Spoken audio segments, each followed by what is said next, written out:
Hindi ko sigurado talaga iiwan ko yung babaeng yan. Kakain mo ng candy kasi para hindi ako umuubo. Yun ang candy mint. Bibili kasi ako ng candy. Dati naubo ako. Dati ni paos na yun. Nawala yung paos kasi nag-concert kasi ako sa fiesta. Mag-usap na tayo. Mamaya na tayo mag-drama. Minsan ako nag-drama dahil busy ako sa fiesta noon sa Miwan. Miwan kasi fiesta namin eh.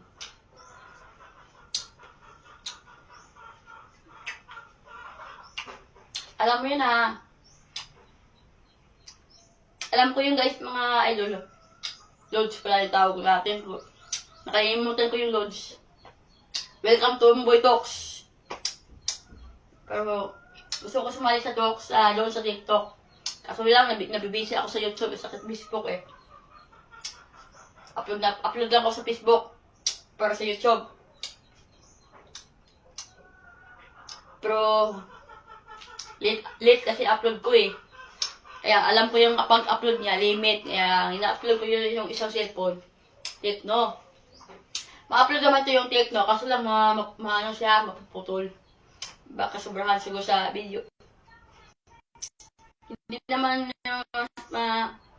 mahayang yung isa kapag maraming storage. Kaso lang nahuhulog yung cellphone ko. Kaya ingatan natin cellphone mo hindi mahulog. Para hindi siya maputol. Nahuhulog siya. Kaya pag ma-video ka, hindi naman maputol eh. Alam mo yan. Bakit ako paglilinaw ako sa live?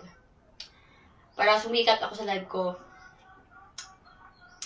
Alam ko yun na meron akong kanta sarili. Meron naman akong kanta na ginagawa, dinidelete ko, kaya lang hindi maganda. So, alam mo natin na bawal kasi kanta na hindi sariling kanta. Kaya hindi naman bawal yung music. Hindi naman bawal sa music yung kapag sarili mo yung kanta, sarili mo yung instrumental. Kapag mag-instrumental ka ng iba, himos mo sarili, copyright yan. Kaya lang, delete ko. Sayang ang followers mo kapag kanta mo hindi mo sariling original. So, gusto ko magawa ng music ni Shal, walang copyright. Ano yan talaga. Kasi, hindi ko kaya mag-copyright ng ibang tao eh. Okay lang yung ginawa ko. Maawa ko sa kanila. So, ganyan.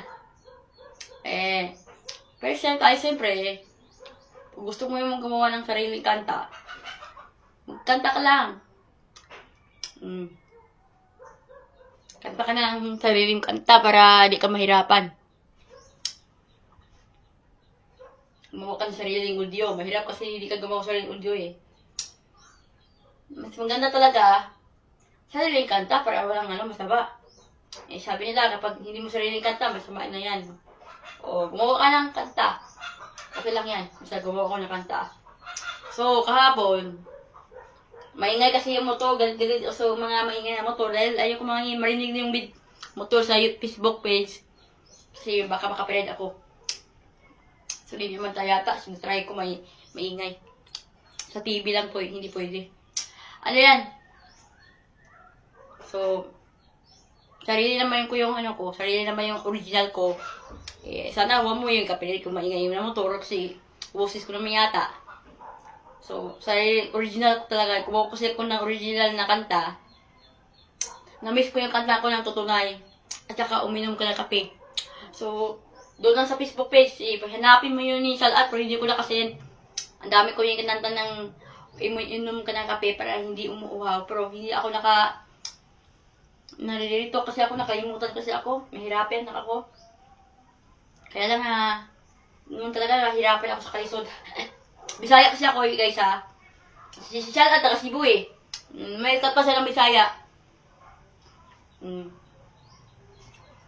May kasi ang kanta. Pero sa ilalim matulay, kanta ni Pacquiao yan. Parang yung kanta ko, sarili kanta ko, wala ko sa YouTube eh. Kaso lang hindi ako nakakita. Mamaya na, nag-video ko yung isa.